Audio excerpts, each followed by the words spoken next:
Welcome to What the F is Going On in Latin America and the Caribbean, a popular resistance broadcast of hot news out of the region.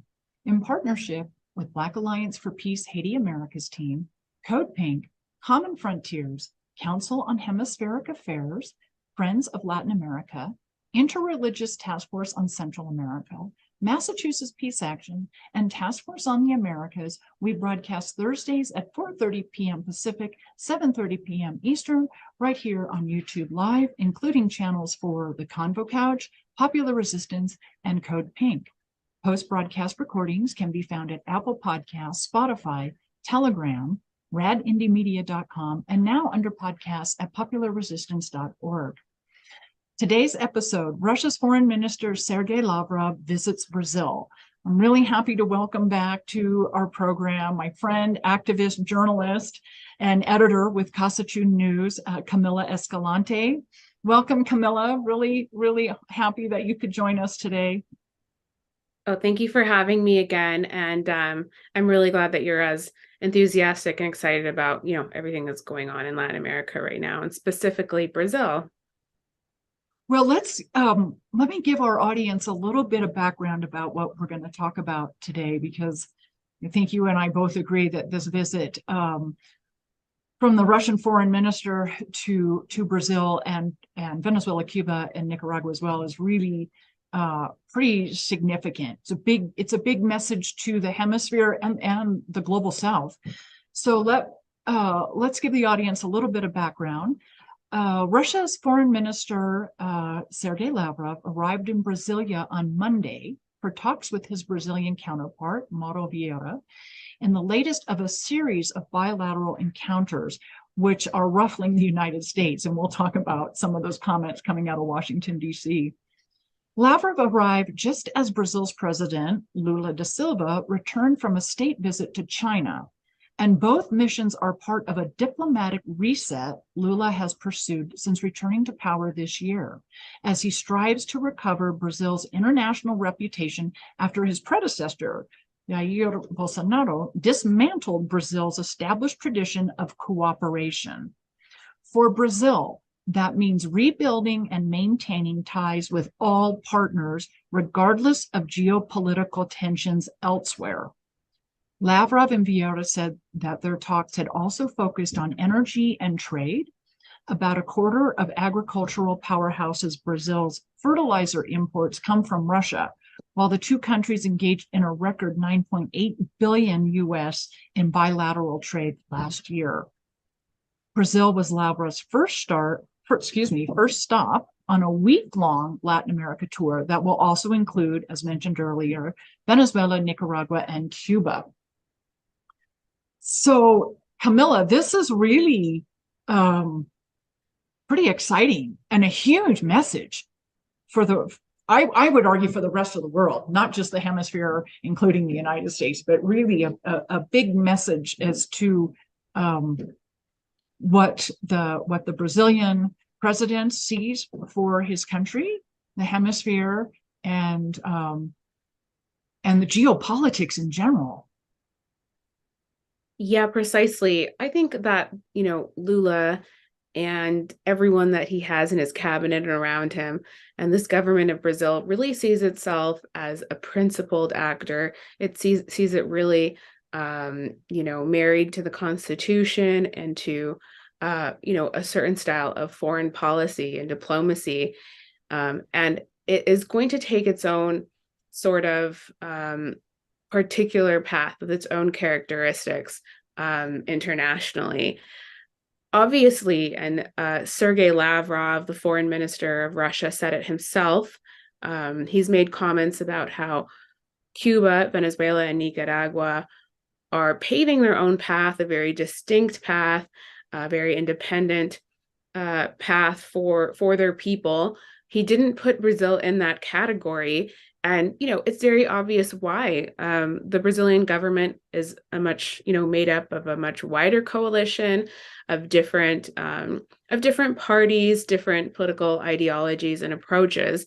And so they're not quite ready to say in Brazil that this is some sort of revolutionary government, but it's a government that domestically is trying to provide a lot social programs, really trying to fix everything that's wrong with the country in order to make, to make a much better standard of living for the average Brazilian person. But then internationally, which is what everyone is, so concerned about now in the, in the press frenzy that we're seeing right now, I think that they are also taking their own unique position as far as Latin America goes.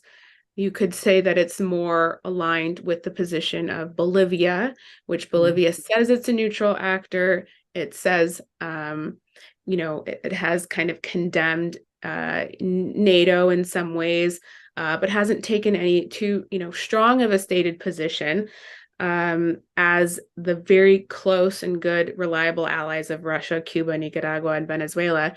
But in Brazil's case, I think when it makes these small statements or these remarks that we've heard from Lula, from his foreign minister, and from his presidential advisor, Celso Amorim, these statements say a lot to the world. It's very difficult for them to make bold statements about what's going on in the proxy war in Ukraine without getting, hit by this giant storm of media slander, both internationally and from the Brazilian press.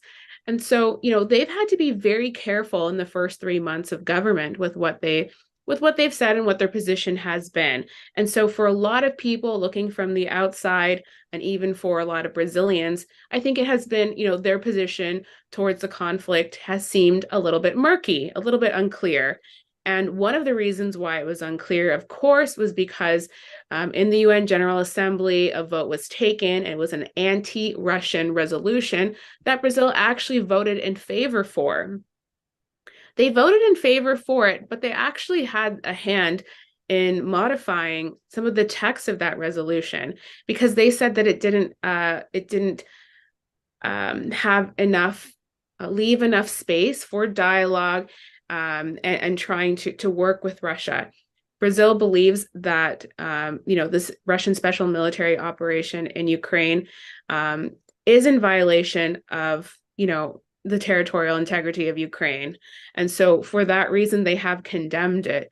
Now, at the same time, we have heard the statements from Lula saying that he believes that currently the European Union is directly involved in the conflict and that the EU and the US are actually encouraging the war, incentivizing the war by sending arms to Ukraine. And for that reason, he says that we can no longer call the US and the EU neutral actors. They're, of course, not actors who could be said to be not involved. And so this just qualifies them from joining any sort of, process towards peace in terms of Brazil's proposal to bring people around to a table, different countries that, countries that have the potential to mediate the conflict. And so he has specifically said that he believes China is, of course, the most important actor right now that could help negotiate peace. And China has a peace plan that Brazil supports. He also mentioned India and Indonesia as countries who want peace. And of course, Brazil as well. But he says that simply, given all of the way in which the United States and the EU only talk about war, they don't talk about peace, that's just simply not their objective. So they can't be a part of this process. Then, as if, if anyone were to think that these were kind of just offhand remarks that he, perhaps would have to back down or backpedal on, we heard other people around him double down on these. His foreign minister, Mauro Vieira, had extended meetings with Sergey Lavrov, and they held that joint press conference, and everybody saw how friendly the two ministers were. They held a press conference in which Foreign Minister Mauro Vieira said that he reiterated, as he said in previous occasions, that Brazil is against the unilateral coercive measures, the illegal sanctions against Russia, and that those don't help in any way to de-escalate the conflict. These are illegal sanctions that are being imposed by all NATO countries, but they're not being imposed by the countries of the global south, and that includes, of course, Latin America and the Caribbean. And most people in Latin America absolutely disagree with the imposition of those illegal sanctions. Then Lavrov, in that same press conference, said very explicitly that Brazil and Russia have the same approach to international issues taking place right now around the world. He also said that this government of Brazil currently has the same vision for different multilateral organizations and the way in which their country should be participating in those forums and those organizations. And further, he said, he reiterated that Russia is a proponent, a supporter, an endorser of Brazil's bid to get a permanent seat on the UN Security Council. And that's really important because it makes very clear that it's not the United States, certainly not Europe or their allies, who wants to see Brazil take that permanent spot or become a permanent member and have, veto power on the UN Security Council. It's actually Russia. And of course, China would also be supporting Brazil's bid. At a time like this, when we're in the middle of a conflict, with this massive propaganda campaign against Russia, and these accusations of Russia committing, whatever people are saying about what's going on in Ukraine, saying that it's that Putin is committing war crimes and all sorts of things like that. You have Russia coming and saying, we want Brazil on the UN Security Council as a permanent member, as well as India, and we're going to support that. That means that they truly believe that Brazil is either a neutral actor or on their side. And I believe that a lot of people are starting to see that Brazil is possibly very firmly on the side of Russia. So that's really important. Before this trip, before we received Sergey Lavrov here in Latin America, a few weeks ago, Lula's presidential advisor, Celso Amorim, who was his foreign minister during his previous governments, took a little secret trip, which came out in the press after, but they didn't want to announce it beforehand, to Moscow. And there he met with Sergey Lavrov and other officials, and he had his own personal meeting with Putin. I mean, that's really important. And this is something that the United States is paying very close attention to, because Celso Amorim is not just, some random low-level diplomat or anything like that. He's a special presidential envoy. And this is the closest you can get to Lula. It's in some ways even more important than sending the foreign minister. And so he took that trip. Now we have Lavrov here. And then we also, Lula received an invitation from Putin to go visit, to organize an official visit to Moscow as soon as he's able to. And the response was that they're going to look at organizing that trip very soon. Also, Mauro Vieira, the foreign minister, was invited by Lavrov to come to Moscow. So he's making all of these sort of exchanges are taking place. And at the same time, Zelensky has seen this and has actually, he lashed out, saying that he doesn't agree with some of the statements that are being made by these different Brazilian officials, and that, Lula is mistaken. And he says that that Lula needs to go travel to Ukraine and see the situation for himself. And, Lula has only connected with Zelensky via Zoom, via, video call. And so, there's no indication that they're going to be planning that. I think it really speaks for itself, what's going on here in terms of the alignment. Brazil is certainly not, can't be said to be an ally of Zelensky the way in which, for example, Gabriel Boric is, and the way in which, unfortunately, some of the leaders, the prime ministers of the Caribbean are, because they allowed him to speak and give a presentation at the CARICOM heads of state and government summit. And so, that's certainly not the case with Brazil. It's becoming clearer and clearer. And, I think it's also, we also saw the way in which Brazil was received, to say the least, warmly by the Chinese during this extended trip to China, where hundreds of people were part of Lula's delegation. We can come back to that and speak about that a little more, but it's very clear that these two countries, these two super important world powers, believe that Brazil is the most important actor in all of the Western Hemisphere to ally with them. It is obviously, the largest economy in the global south of the Western Hemisphere. And, there's this whole general feeling that Brazil is back in terms of diplomacy, in terms of taking leadership in the world. So, things are getting really exciting. Dilma Rousseff, took the leadership of the new development bank there in Shanghai last week officially. And they're talking about doing all sorts of things with the new development bank, the BRICS Bank. They want to help finance these other emerging countries, not just the BRIC countries, but smaller countries that don't have access to financing to be able to, focus efforts on really key infrastructure projects in their different countries. One of those countries could be Nicaragua. And both Lula and Dilma had said in their remarks that they think that that's what the bank should be dedicated to, is helping these different countries without getting these countries into suffocating debt, the way in which Argentina was plunged into suffocating debt and it's still suffering from now because of the IMF loan. They said, we don't need that sort of a bank or financial institution. We want to help, emerging economies around the world and the peoples. And so this is, things are going to start changing quite a bit. And with that, we're going to see all sorts of attempts to sabotage, of course, this Brazilian government, because it's not doing what it's being told to do from Washington. I think it's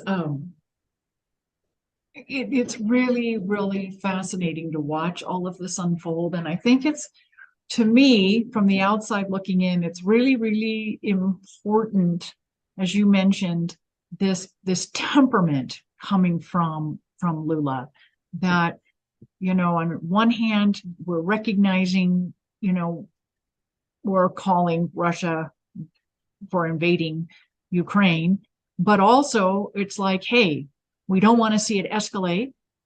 We see who's fueling, putting gasoline on the fire, Europe and NATO and the United States, and no weapons. We're not going to escalate any of that. So it's a really,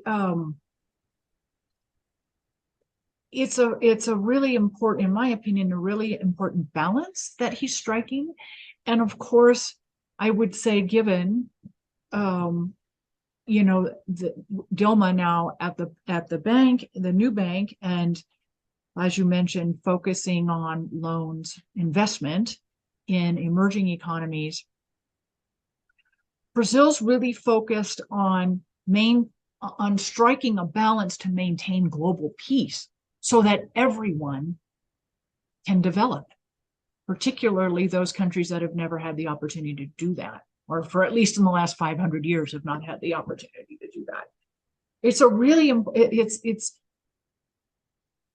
it's super, super important. It's so profound, and it's very simple, actually, in what he's trying to strive. It's not going to be easy to do it, but it's like we need global peace for everyone. And it just so happens, our major trading partner is China, but I don't think Lula is interested in excluding the United States. It's just that the relationship with the United States and Latin America and the Caribbean has to change. And that's the piece that, a lot of us aren't particularly hopeful about. And, I keep going back to this analogy, and the audience will know this as well, and particularly coming out of the September 2021 Select Summit here in Mexico City, where, the vision, AMLO's vision was uniting all of the Americas at a round table where everyone is an equal, versus the current structure that's a rectangular table with the United States at the head and calling all the shots. So some of these countries would move on without the United States, but I think, like in the case of Mexico, Brazil, Argentina, Chile, Colombia, there is an attempt perhaps to stay allied to a degree with the US, but the relationship has to change. And how possible that is,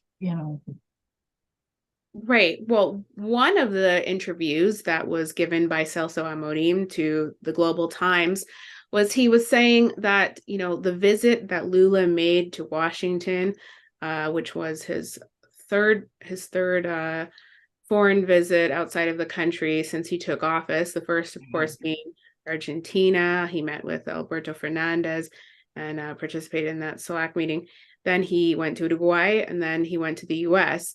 It was very short, and he didn't get this massive state welcome. I mean, you can tell that the United States obviously wanted to start off on the right foot with this new Brazilian administration, but it was nothing special. In fact, most of the trip that Lula made was meeting with U.S. labor, meeting with Democratic Congress lawmakers, but not necessarily the most important ones, let's say, some of the ones that the Brazilian government sees as being more progressive.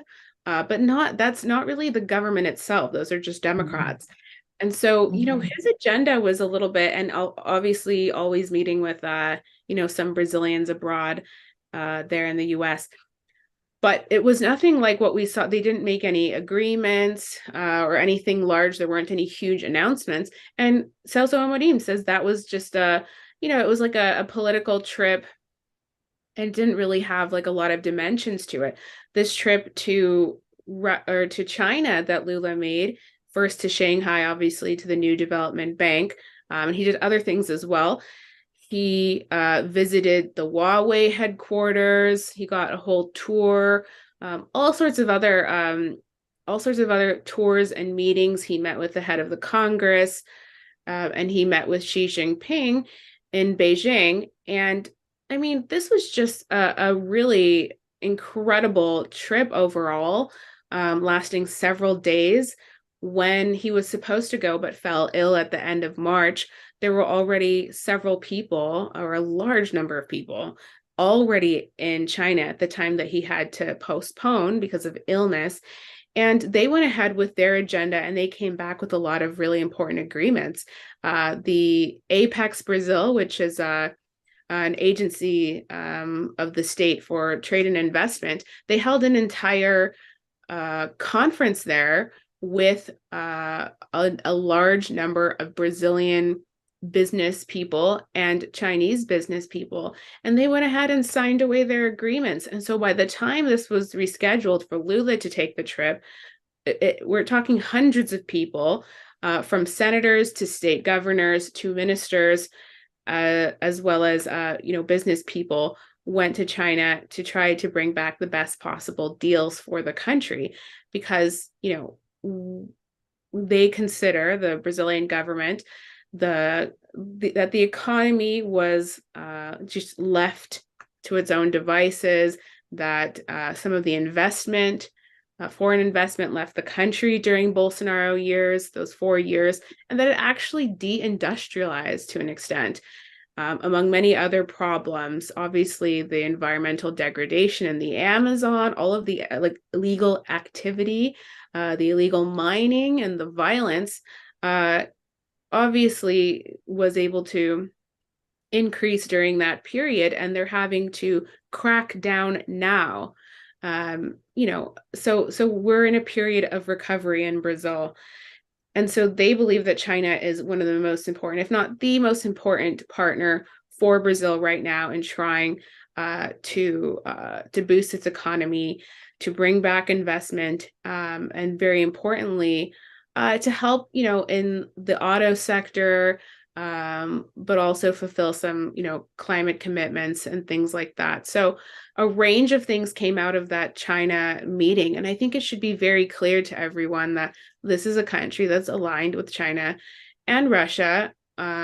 So far, we've yet to see other trips, but we're still in the first 100 days right now of government. So going back to, what the what the Brazilian government has said about what they want to see in terms of the conflict, it is really simple. They've said, Brazil wants to promote peace. It's ready to discuss with a group of countries, to bring a group of countries together that are willing to talk about peace. This is essentially the conversation that they've had with Xi and with the Russian authorities so far. It's nothing specific. They don't have their own peace plan. And what Lula said when, in his remarks, when he basically said that the US and the EU are not, they're not exactly helping to de-escalate the conflict, was very basic. He really just said that Olaf Scholz came to Brazil. He made that trip. It's one of the most important foreign dignitaries that have arrived in Brazil since Lula was sworn in. And he asked to buy missiles. We have on the one hand the Southcom commander, General Laura Richardson, coming to Latin America, going around to different countries, asking to take the military equipment that exists in the country to send it to Ukraine, and saying they're going to replenish it with US military equipment. This is the Russian equipment that many nations have bought. Yeah. They want to take the Russian equipment and then replace it with this US equipment. They're literally begging for this. And then you have Olaf Scholz, the German chancellor, coming to South America as well, and speaking to these different presidents, also asking to buy weapons to send to Ukraine, either to be donated or just to buy them and transport them there. Obviously, all of the countries declined. But at the time, Lula didn't say a whole lot about it. He was just like, this is an important visit from Scholz. Now he's saying he came to buy missiles. And that's precisely what they're coming for. It's not for diplomacy. It's not really for strengthening, trade or economic relations. It's because they're trying to continue fueling the war. At the same time, the U.S. and Europe and all of their major media is telling the citizens of our countries of the North that Ukraine is winning the war, that they're trying to bleed Russia out, drain them all of their resources and capacity to keep fighting. I mean, if they're doing so well, and they've been doing so well supposedly for the last year, why do they have this campaign of begging around our region? It's truly bizarre. And so I think it's just becoming undeniable to the point where, Celso Amorim and Mauro Vieira and Lula have to say something about it. And so their remarks have not been anti-US. This is how they haven't. It's going to be framed in the media now, is that Brazil has turned on the US, but they're not even anti-US remarks. They're simply stating the obvious. So John Kirby, the national security national security advisor, spokesperson, is it? Well, anyways, John Kirby, he made these remarks very promptly after he heard the comments of the Brazilian authorities, saying that they were just regurgitating Russian and Chinese propaganda. But they said very little. I mean, very little was said. So, then after that, we saw the White House spokesperson, Karim, say that they don't agree with this, and they don't like the tone of the remarks by the Brazilian officials.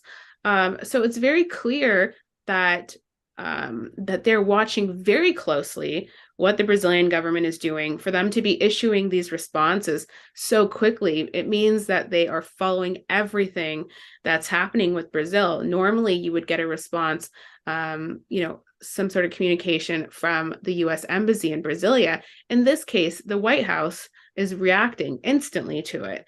And the mainstream media. I'm not sure if I saw this on your Twitter feed, a headline from yesterday: Lula cozies up to America's enemies. I mean, that's not subtle. That's it's really clear what the narrative that Washington wants to create, and or the fear that they have. It's like, let me ask you this with Russia, Brazil, and China. There's clearly a trade relationship there. Russia, Brazil, Brazil to China, which basically covers Eastern Europe, what's becoming more and more Eurasia, but Russia to the hemisphere of the Americas, and then across the Pacific to Asia, to China. I mean, that to me is a really, not just the trade that involves the three countries, because it's a symbiotic trade relationship that all three of them are involved in, but it's pulling in three distinct parts of the world, which is huge. And then you have the new development bank as well. And then you also have Brazil and China agreeing to respect their national currencies in their trade, which Marco Rubio went ballistic about the other day. But I mean, he actually said that the U.S. isn't going to have the ability to use sanctions anymore because the U.S. dollar is not going to be the predominant or the single global currency. I mean, that was pretty. We've all known that, but it was pretty amazing to hear that come from the United States so overtly. But there is, I mean, don't you think there? I mean, or I've asked you if am I incorrect or correct in seeing that? I'm using my hands here to point out the flow to the audience. But you have Russia, and then across the Atlantic to Brazil, and then across the Pacific to China. That's a huge trade route between three, really large countries, economically and population-wise, and landmass-wise. Yeah, and so that's one factor, is the trade factor, but Brazil has other interests in common with these countries, other ways in which they can cooperate, and it's really it'll be really interesting to see what happens. It's very obvious and open that Russia has sold weapons and provided sort of defense assistance to Venezuela, Cuba, and Nicaragua. And that's precisely something that they're always going to be discussing during these visits, and certainly the visit that Russia's foreign minister, Sergey Lavrov, is on now to these countries. But also, I interviewed just a few weeks ago a leader of one of the urban housing movements in Brazil. The person I interviewed is Gabriel Araujo. He is the leader of the MNLM, which is the National Movement for the Fight for Housing. And it's a really, important urban housing movement, but they are also part of an anti-imperialist committee that does a lot of really great solidarity with other countries. And they do so with the understanding that Brazil is a very important country for solidarity for kind of going off on a tangent here, but a very important country because they actually noted with regards to Nicaragua that Nicaragua is signing all these deals for development and infrastructure projects with China, and China's coming over with these construction companies and advisors, and they're going to help with housing and roads and things like that. And he's actually saying, we support China, and we support China coming here with the BRI and everything else. But we think that this should be coming from Latin America too. We think that with all of the construction industry in Brazil, that actually Brazil could be providing the same sorts of support for small nations like Nicaragua, and we wouldn't need this other world power coming, across the world to do all of that stuff. So they actually have a bit of a critical position on that, saying, well, we think that China needs to have an important role here, and they're a very important ally to us economically and otherwise. Why isn't Brazil filling that position? But what he said regarding Brazil's position, so this is just to share what the position is of some of the social movements, the anti-imperialist perspective, which is not always the same as the government. He said that it'd be very important for Brazil to strengthen relations with the Russian defense industry. That Brazil was once the fourth largest military industry in the world, and today its arms industry is deteriorating.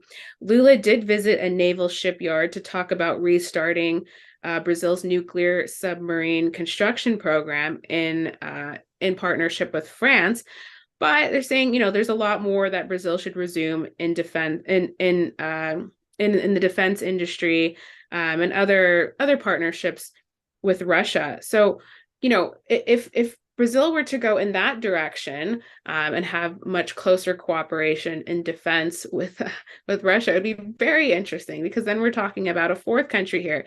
And you have to remember, like, this is Brazil, and this current trip is being, is being categorized in the same group with longtime allies of Russia, Cuba, the Sandinistas, and the Chavistas. And so at the same time, people might have noticed that the United States had increased military cooperation with Brazil under Bolsonaro. In fact, Trump offered Brazil under Bolsonaro to become a major non-NATO ally, a special designation given by the United States to countries that are not part of the North Atlantic. They're not situated in the North Atlantic. And, Brazil's actually very far south.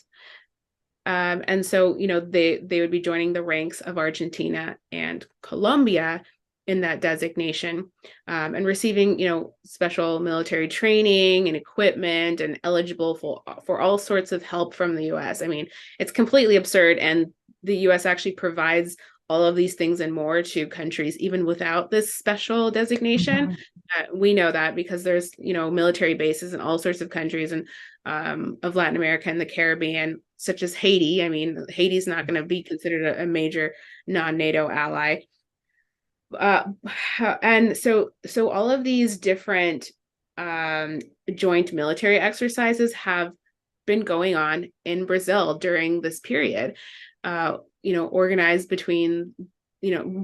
by Southcom, or those exercises are going on now, or when Trump and Bolsonaro under? They have been going on under Bolsonaro, but they're actually going to continue now, because at the end of Bolsonaro's administration, he agreed to hold this upcoming military exercise, which I believe is going to be in the fall, between the two armies, organized by Southcom. And I don't know in what way Lula has the ability to, stop them from taking place, if it's something that the Brazilian government had previously agreed to. It seems like it's something that's just going to be carried out. And so just this week, the Army South were in Sao Paulo for a second planning meeting. The first planning meeting happened at the end in December when Bolsonaro was still in power. And so this is going to be another one. So that really makes things really prickly. It's if you see what's going on this week, General Laura Richardson, the Southcom commander, has made visits to, so far, Argentina and Chile to meet with the defense ministers, and also, I think, the police, and all these other talks. And so it's very clear what their position is.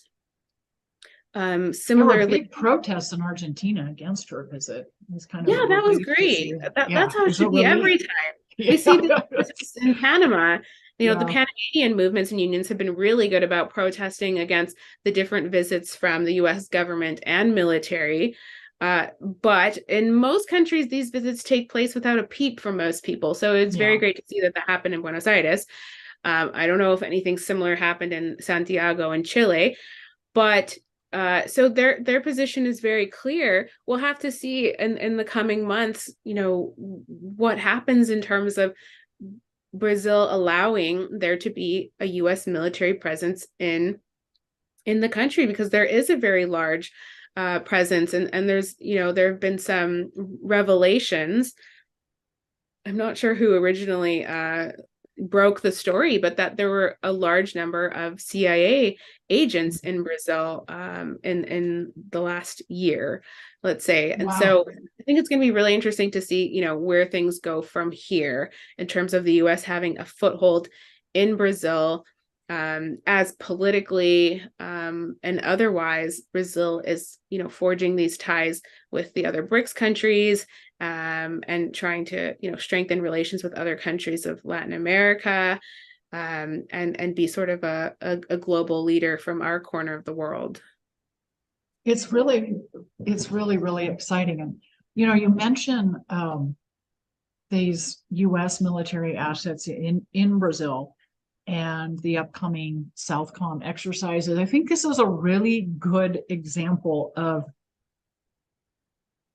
how presidents inherit policy, and it doesn't, you don't just undo that, especially, in the case of a constitutional change of government, electoral change of government versus, a hot revolution. There's policies that you inherit, and they're not necessarily undone, in the first days of your administration or even in your first administration. And I think that's true, not just in Brazil, but all over the Americas right now, with all these new left of center presidents that we have. It can't necessarily undo everything in your first administration. And in many cases, the Constitution only allows for one term, such as in Colombia, 4 years, and here in Mexico, 6 years. And you have to constantly be building for the future. And, and we've talked about this on many episodes, the importance of social movements, labor movements, to build that ground movement to ensure, a new administration's project can continue. But this is a really good example with Lula, that how do you just come in 100 days and all of a sudden just say, okay, every US asset out of the country. But it could also be a good reason to be more friendly with Russia, to keep a balance of power just inside your own country.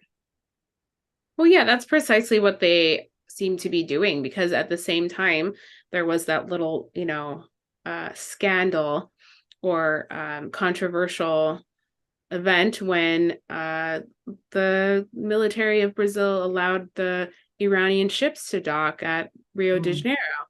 And so that was upsetting to a lot of US lawmakers. They made a lot of comments about it, both online, including, I think, Ted Cruz, but also in different interviews, noting that Brazil had this very friendly disposition to Iran. But if you ask the Iranians and if you ask the Brazilian government, this is just a very normal, cordial relationship as they've always had. There's no reason for them to be hostile. And Brazil has said on numerous occasions that the legal sanctions, just like the ones imposed against Russia by these Western countries, are just as invalid when it comes to Iran. Iran is one of the most sanctioned countries in the world and has been for a while now. And 40 years.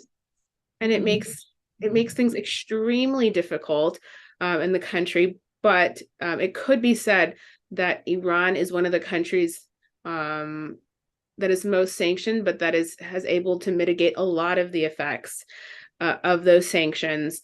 But it does obviously, affect a country's ability to develop. But so, it seems that based on the comments that we heard from the Brazilian government, that they don't consider, they don't consider those valid. So they're not, they're not really concerned at this time about secondary sanctions. And I think it was asked in a press conference at the State Department whether or not the Brazilian government would be subject to these secondary sanctions. And I guess I believe it was Ned Price on that day, he said that, at this time, he didn't have an answer, but that they consider their relationship with Brazil to be really important, and that each country makes its own sovereign decisions.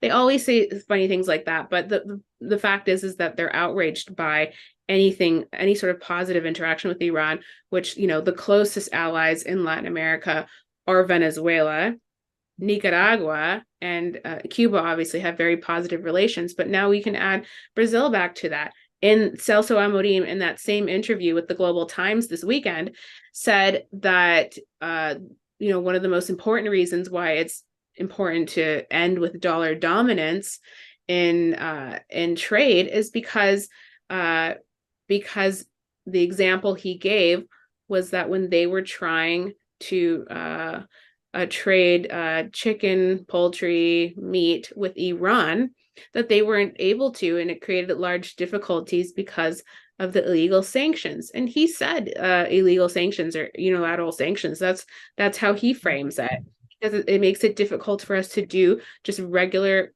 commerce with the countries we work with. And so it's very clear that they consider this to be an important ally. And so I don't really know how long they can keep up this charade. Brasilia and Washington pretending to be friends, pretending to be close allies, all the stuff that Biden said, during the trip, Lula's trip to Washington, they made it seem as if they have all of the same values. They made it seem like they have the same problems. Obviously, they were comparing January 8th of this year in Brasilia, what took place with the storming of the three powers, to the January 6th thing that happened in Washington. They're basically saying it's the same. They were saying that, the two countries have to confront fake news, that they have to confront extremism, these sorts of things. I think a lot of what was stated there was very superficial. Yeah. And at the end of the day, they really don't have the same worldview. And I hope it becomes more and more clear. And I hope that Lula and, his the people around him realize that they're just going to get totally slandered from here on, that they're going to come under the attack by the media, both foreign media and Brazilian media, and that it's going to be very difficult to stay on everyone's good side, and that instead of trying to please everyone, they should take more of a leadership role as far as the region is concerned, the way in which President Maduro has taken a very important leadership role, despite his country being much, much, much smaller than Brazil. So I guess we'll have to see how long that charade can continue. They are very important trade partners, Brazil and the US, so they can't just ditch them. Yeah, neither one.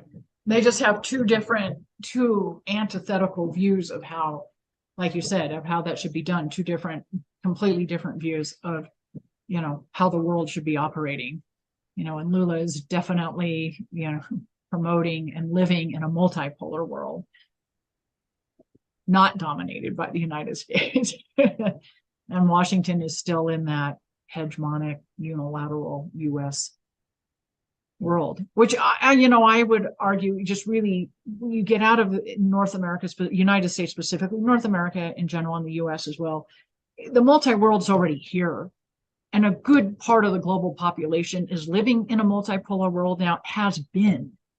And that's what they support. And yeah. So the other thing I wanted to say, because I just saw this hilarious video package on France 24 in English, they reported on Lavrov's visit to Brazil, and they showed these images of the people protesting Lavrov's visit, and it was literally 4 people. I saw other images where it was 11 people. So, between all the ones that I saw on Twitter and the ones that I've seen in this news package, it's just very clear that it was extraordinarily small, the protest against Lavrov's visit, by either Ukrainian Brazilians, or whether they were just supporters of Ukraine that were there, around the government buildings when he came to make the visits. And I think that's just indicative of the whole region. I'm not totally sure. Perhaps if Lavrov were to travel to Chile, he would receive, he'd be met with huge protests. I don't know, but certainly not in any of the countries he's going to. There's very strong pro-Russian sentiment in Venezuela, in Cuba, and Nicaragua, undoubtedly. Yeah. Specifically Nicaragua and Cuba, and that it's the same thing in Africa.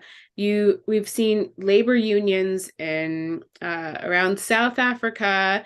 They go out and they've protested, and they've protested, just normal things against the government or whatever it is.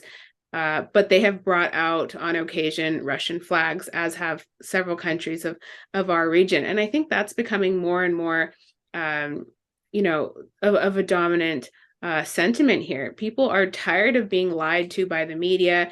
They think that sanctions are a sham. They think that the United Nations system is being used in order to attack small countries of the global south. People have noticed that the ICC, the International Criminal Court, is used only to attack essentially leaders of Africa, that no other crime committing leaders of the global north have ever been tried at the ICC. So I think everyone is figuring out what's going on. The understanding of the conflict here or in Latin America is quite different from what it is in the global north. And I think even people in the global north are starting to have their doubts because they're seeing the cost of living rise, they're seeing inflation. And so I don't really know, I think that it's going to be very difficult for the media and of course the governments they work for to be able to continue selling us this war and continue extracting from people. But in the case of Latin America, they haven't extracted anything. We haven't, our Latin American governments haven't sent any funds. What kind of funds would they have to send to Ukraine? They haven't sent weapons. Obviously, they're not sending personnel or anything else. So we just don't want to be involved. And that's not just a reflection of the policies and the positions of the governments, but of the entire populations of all of these countries throughout Asia, throughout Africa and Latin America. No, it's really clear. And Brazil is a big voice in that sentiment, but much of the global south too. We want those resources to build, peace and an economy for our own people. We don't want that money and resources going to fuel more war in Ukraine, which could, any minute spill over to, a global conflict. It's really clear the money, the time, the resources are going, to building our own people, our own economies, and that's where peace comes from. You've got a stable economy. You've got people that are able to improve their lives. And these are, throughout the hemisphere, it's a spectrum of economies that people voted, through candidates since October of 2020 through Brazil last fall. One step left of center social democratic types of economies to revolutionary left economies. But the focus is on countries raising their own people up. That's China. That's the example China has set for itself in the world. And Brazil's a really vocal government about that. The resources aren't going to go to Ukraine. The resources are going to go to our own people. Yeah, precisely. I received a message from a reporter in Russia, and he's saying that also in Russia, all the TV programs have been nonstop talking about Russia and Lula. In a good way. Never before have they discussed it at this on this level or intensity. Wow. Nonstop coverage. And he says, that people are discussing Lula's statements about refusing to supply weapons and the abandonment of the dollar as important steps. And then also he said that, they're having discussions about how the US might now try to overthrow Lula because just based on these couple of remarks that he made over the weekend in Beijing. So it's obvious that it's really shaking things up. Yeah, it's very exciting. I mean, it's not going to be easy, and it could get pretty volatile, but what's unfolding under Brazil's leadership, Lula specifically, his articulation, it's very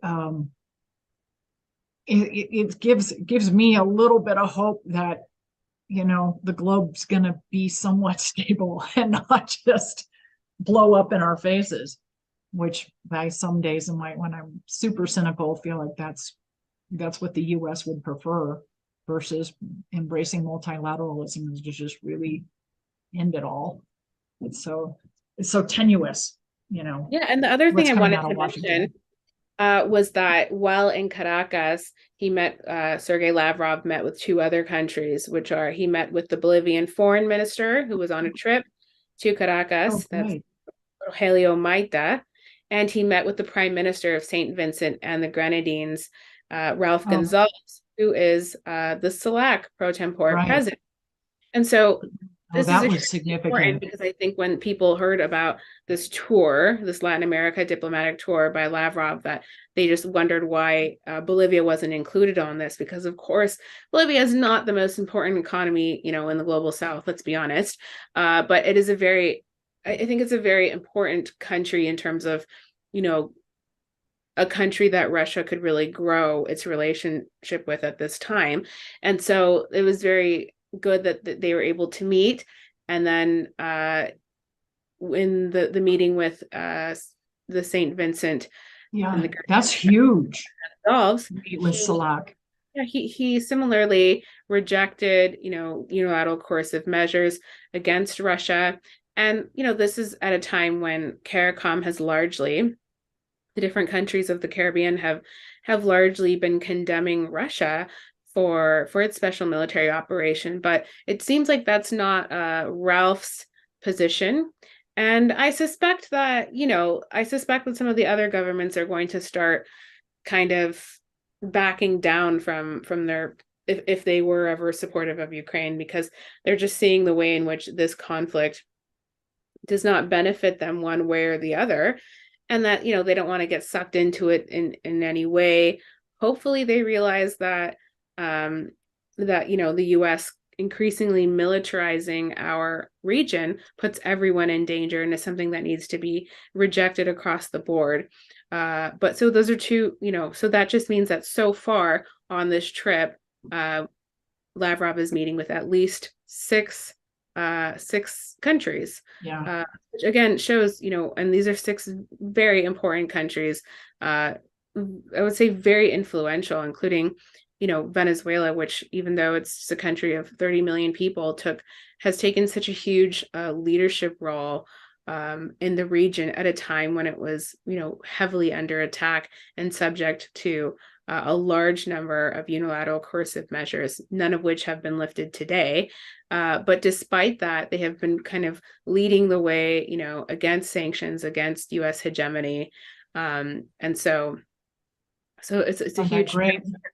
That great Bolivarian vision of what the Americas should be. We talked about this last week with Carlos Rowan about the Monroeism vision for the Americas coming from the north, and the Bolivarian vision for the Americas coming from the south. And it's really clear that that's playing out today. That clash and the Bolivarianism is really developing throughout the south and moving north.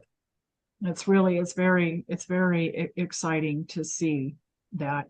I think it's fascinating, and I'm really glad you shared with us that that Venezuela facilitated Lavrov meeting with the Bolivian foreign minister and with Ralph Gonzalez from the president pro tem of SALAC. That's what Venezuela has become. Venezuela has become huge. A meeting ground for socialists, for anti-imperialists.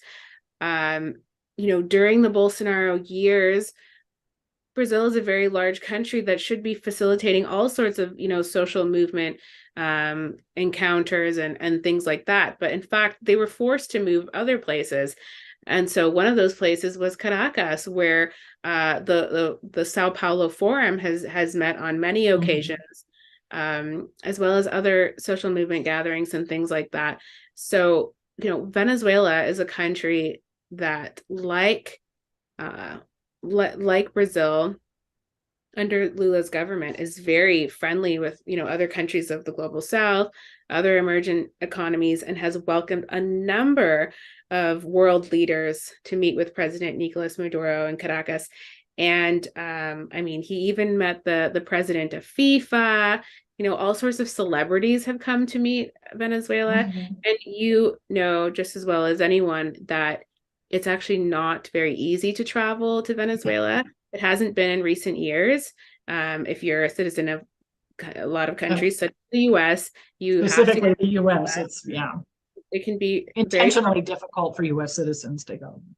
Yeah, and I think there's other considerations that someone might, they might look at the fact that they could be subject to secondary sanctions if they fly their aircraft, if it's some sort of a business person or whatever it is. But despite that, we've seen, the kind of relaunching or restoration of diplomatic relations with so many different countries, and Venezuela, now that even before the US decided to cancel Guaido, when he was still pretending to be the interim president, these diplomatic relations were already being restored, and that was what the US. Their whole claim was that that a large part of the world, which was 50 countries, didn't Down to like 12 now. didn't recognize President Nicolas Maduro and his government, but they recognized this other guy, and that just all fell apart. And so the Lima Group fell apart, and now it's just it's really obvious that the whole thing was a big pyramid scheme. But unfortunately, a lot of people fell for it at the time. Nevertheless, it's an extremely important step for Venezuela and Brazil to be restoring their relations on all levels. They say that they want to as quickly as possible restore all these different things. I think they've already exchanged their ambassadors. Yeah, I believe That's so. been restored. Yeah. And recently, maybe a month ago, Celso Amorim, of course, Lula's advisor, took sort of a secret trip to, not so secretive because they posted the photos, but it wasn't like an agenda that was publicized in advance, to go meet with Maduro. And so that again is another indication as to what Brazil's intentions are right now internationally. This is not just about, I think during the campaign and in the debates, Lula made it seem as if it was very important for Brazil to be friends with its neighbors because of the issues of immigration and the climate and the Amazon. It's very clear now that it's much deeper than that, that they actually have a shared vision for, regional integration. They don't want countries to be excluded. They have the same, political aspirations, let's say. And I think that this is a government in Brazil which on a whole has a lot of respect for the Bolivarian Revolution and this current government in Venezuela. So I believe that we're not going to see any slandering of the Venezuelan government. Obviously, they're very much in favor of Cuba.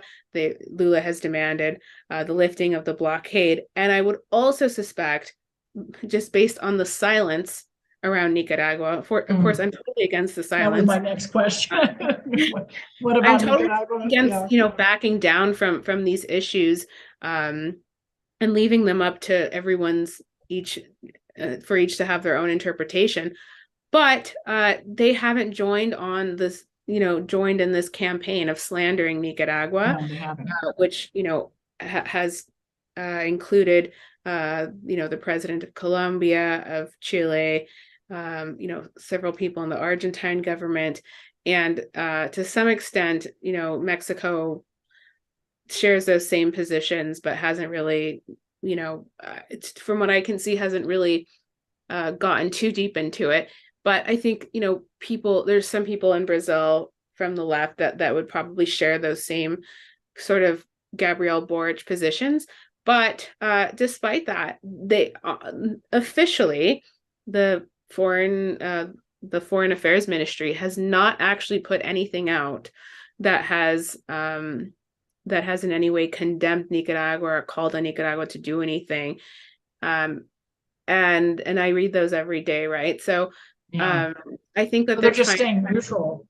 They know it's the thing is that these statements they're not meaningless, but there are just things that are more meaningful. And so one of those things is that Brazil itself and its banks can offer financing to Nicaragua.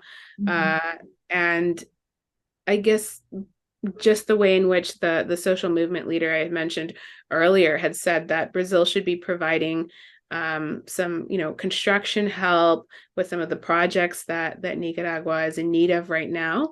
I think we're going to find out sooner or later what sort of relations these countries are going to have Brazil and Nicaragua. And I suspect that they're going to treat Nicaragua just like any other country. They're not going to chastise them or withhold, that sort of support because of some claims that are being made in the media, in the most slanderous campaign that I think we've seen on any country in our region. I think that they do want to have good relations. That's something I'm, following really closely, trying to see what's going on. But I spoke to another, social movement. The one I interviewed recently was an urban housing movement, but I've also spoken to rural movements and their positions, which are very large, by the way, in Brazil, because Brazil is a very large country. So we are talking about, this represents a lot of organized people. And their position is that, as far as Brazil is concerned, when there is a government that has a socialist orientation, and, it's elected in a popular vote, with popular support from the working class people, that if there are any issues, that the people of that country need to solve it themselves. And there's no reason at all for the Brazilian government to get involved in such an issue, the way in which all these other countries of Europe and the US and Canada are trying to suck them into to this whole campaign based on the pretext of fake human rights violations, and so-called political persecution. It is a very slippery slope if they were to join that, because if they're going to join that, they might as well also join, in the campaigns that are against the mass government, because they're making the same claims about human rights violations and political persecution there. If you look at the whole picture and the way in which Brazil has so far in these first 100 days interacted with Venezuela, with restoring all relations with Venezuela, with that meeting with Maduro, the way in which they haven't joined the anti-Nicaragua campaign, the way in which they're having, good relations with Iran, China, and Russia. I think it's very difficult to make the argument that this government of Brazil is aligned with the US, the Democratic Party. It's moving on. It's embracing what has been emerging for a couple decades, but it's really, I would say, like almost, but I would also say Mexico has been a visionary voice for Latin America and the Caribbean as well. But really, Lula's pretty much picking up that baton and saying, and of course has the economic might, the population size, and the land mass size to really just take the hemisphere forward in engaging a multipolar world. Not even forward. He's just like embraced it. It's like this is the world today, and this is our role, and this is what's best for our people, and here we go. And peace being the most important thing for everyone on the planet, really, in order to develop domestically and internationally. But the peace, his voice on peace is really so important. It's so large and so important that it's like it gives me hope. It really does. Yeah. So what else should we talk about, Camila? I've had you engaged in conversation for almost an hour now. I hope I haven't kept you from other projects. But is there anything that we've not touched on regarding Brazil and Lula's vision and Russia? The invitation that was extended to Lula via Sergey Lavrov was, I think, to attend the economic forum in St. Petersburg. So we'll have to see when the date is for that. So it looks like there could potentially be an actual date for the visit. But I think that'll be really interesting. It'll be interesting to see whether, in fact, Lula will accept Zelensky's, invitation to visit Ukraine, because Lula does say that he wants to be a mediator and Mhm. bring all these neutral actors together. So I think if he wants to prove that, and I think he does, he'll have to go take the visit. Sounds like it's a visit he's not dying to take, but he'll have to do so to earn their trust. But Yeah, yes. it sounds like he's losing the trust of a lot of people over in Europe. Well, more reason for him to go to St. Petersburg. Just keep building that multilateral, multipolar world. When Yeah, so there was you this like can't deny there Russia's a was this huge player. very there was this very aggressive news anchor in Brazil who was interviewing Celso Amorim, uh, Lula's chief advisor, and he said, "Why on the way back from?" I'm speaking slowly because I think everything in Portuguese and I'm just translating it. He said, "Why on the way back from Beijing did he not go to?" So Lula went to the United Arab Emirates, and it was like Yes. a 1.5 day trip, and signed like 15 agreements. I'm sure it was a very important um, trip. It's just that I was covering so many things I wasn't able to see the details. But the guy was basically interrogating Celso Amorim, saying, why didn't he, instead of doing this because it was considered an add-on, an extra trip. It's not like he left Brazil to go to Dubai. It was just something that he was able to do in addition to this big China trip. And he said, why didn't he go from Beijing to Ukraine? He said, why wouldn't you just have like a stop off there? So this is kind of what they're dealing with right now. It's just being interrogated, on their position, saying that it's not neutral. I mean, that's the headline, is that they're not neutral and that they're, being courted by the US's enemies.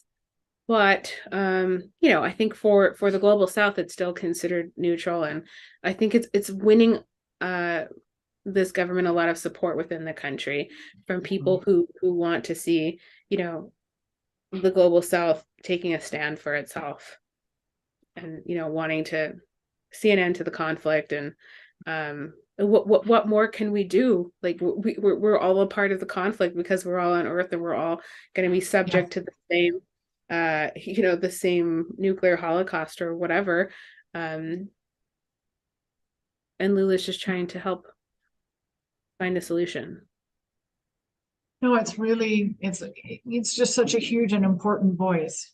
And it's very, very, like I've said a couple times, it's for me personally, it's very encouraging. It's like, oh my gosh, there's somebody, of a sizable influence, with sizable global influence, saying, we need peace, and we're not going to help escalate anything in Ukraine. It's a voice of reason, and it's a voice of hope for all of us that there's some opportunity here.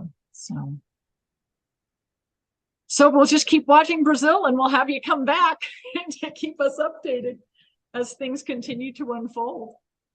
I'd love to have you come back and keep us posted, especially if Lula goes to St. Petersburg. That'll be a fascinating event to cover. Yeah, it will be. And so I guess we'll have an eye out for the rest of this week to see what the turnout is in terms of these important meetings in Nicaragua and Cuba. Russia is such an important ally to Cuba, and Cuba continues to be suffocated under a more than 60-year-long blockade and sanctions, which are illegal and which have been condemned by the whole world over, with the exception of the US and Israel. And so every year at the UN General Assembly. And so with all of the issues with fuel shortages and needing to import things, I think hopefully they can look for some solutions. A lot of Cuba has been impacted by climate change, and of course COVID and everything else. And during COVID, the US went even further to impose additional sanctions, and also made it impossible and blocked really important medical supplies and equipment from the island.